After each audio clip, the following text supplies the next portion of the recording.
जब परशुराम को भेजा गया था वनवास पे, तो वहाँ के जो वासी थे उनको कैसा महसूस हुआ था। हमारा इतिहास रहा है, आज़ादी के बाद से लगातार हम आवाम के बीच हैं। स्पीच के केस में हम बेल पे हैं, आपको मालूम होना चाहिए। ये केस दंगे का है। एक लेडी थी, मुझे उनका नाम याद नहीं है, उन्होंने बज़ाब्ते ऑन एयर वीडियो रिकॉर्डिंग हो रही है, उसमें बोला मुल्लो काटी इमाम। ये बहुत अमेजिंग बात है और हास्यास्पद भी है कि जितने लोग अरेस्ट हुए हैं उसमें किसी से भी शर्जील इमाम की कोई कन्वर्सेशन नहीं, कोई टेलीफोनिक कॉल नहीं, कोई व्हाट्सएप चैट नहीं, कोई रिलेशन। हमने इतना बड़ा प्रोटेस्ट खड़ा किया और सारी जिम्मेवारी हमारी है, तो हम इसको स्वीकारते हैं कि हाँ, हमने प्रोटेस्ट किया अपने आवाम के लिए, क्या हिंदू के लिए, क्या मुसलमान के लिए, क्या अपने हक की लड़ाई के लिए किया। शर्जील इमाम को जेल में गए 6 साल हो गया है और प्रेस क्लब में आज एक प्रोग्राम रखा गया था, चक्का जाम इज नॉट सेडिशन, क्योंकि सेडिशन पहले से भी लगते आए हैं लेकिन इस तरह के रवैया कभी किसी ने नहीं देखा। खैर, हमारे साथ बातचीत करने के लिए मुजम्मिल इमाम है जो शर्जील इमाम के भाई हैं। मुजम्मिल भाई, शुरुआत 6 साल पे हम नहीं जाएंगे अभी। जिस दिन फैसला आया, 5 लोगों को ज़मानत मिलती है, 2 लोगों को नहीं मिलती है, उस दिन क्या लगा आपको?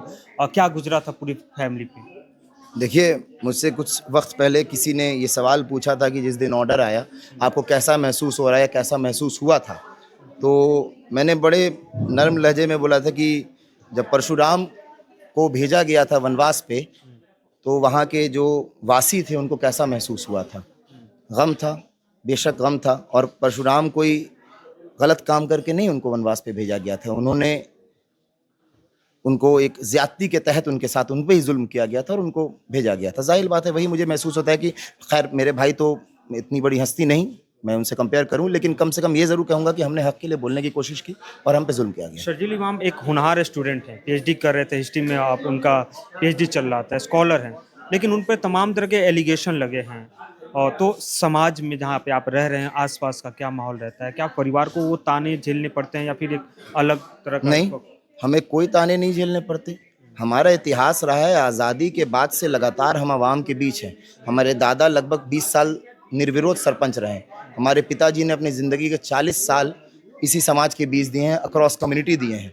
तो आप अगर आज हमारे क्षेत्र जहानाबाद हमारा जो घर है, आप आ जाइए, आपको शायद ढूंढना पड़ेगा कि वहाँ पे शर्जील इमाम या हमारे परिवार के बारे में कोई ऐसा बोले कि कोई मानता हो कि हाँ, इसने कोई गलत कृत्य किया है या कोई आतंकवादी है।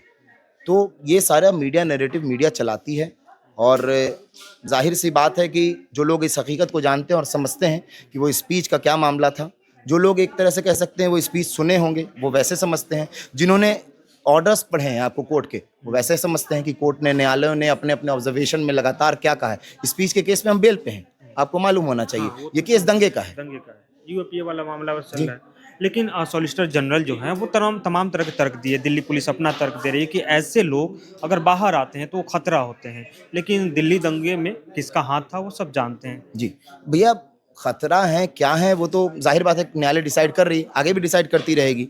लेकिन हम ये सोचते हैं कि जो लोग हेट स्पीच दे रहे हैं, जिन्होंने एक लेडी थी, मुझे उनका नाम याद नहीं है, उन्होंने बज़ाब्ते ऑन एयर वीडियो रिकॉर्डिंग हो रही है, उसमें बोला है मुल्लो काट दो, काट दो। और ये दिल्ली दंगे के वक्त की बात हो रही है, जब दिल्ली में फसादात भड़क रहे थे, तो उन पे कोई केस नहीं हुआ।